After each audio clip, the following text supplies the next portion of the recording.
В Ингушетии присоединились ко всероссийскому волонтерскому фермерскому движению «Земляне» – проект Минсельхоза России, который подарит возможность людям попробовать себя в качестве фермера.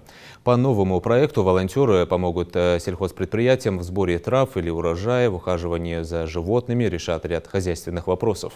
Словом, активно поучаствуют в жизнедеятельности фермы. Для волонтеров подготовят тематические мастер-классы под общей эгидой «Сохрани родное ремесло». Проект стартовал по всей России, уже 100 человек приняли участие в программе. Проект предполагает, проживание, бесплатное проживание, трехразовое питание, а также работают они по 4-5 часов.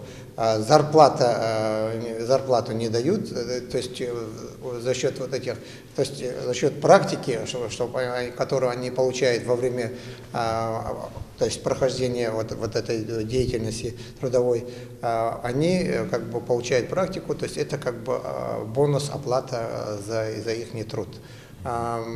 Билеты, если волонтер или студент заходит на сайт, выбирает какое-то место, где он хочет участвовать, проезд оплачивается именно Минсельхозом России, они оплачивают проезд, то есть туда и обратно проезд оплачивает Минсельхоз.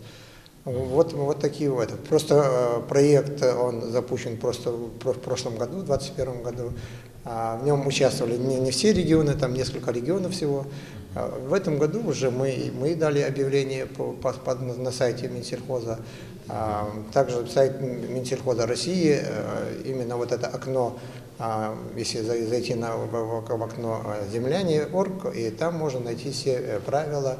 То есть человек, волонтер или студент должен написать заявление, написать анкету, небольшой текст о себе, и если он хочет участвовать, он участвует в этом проекте.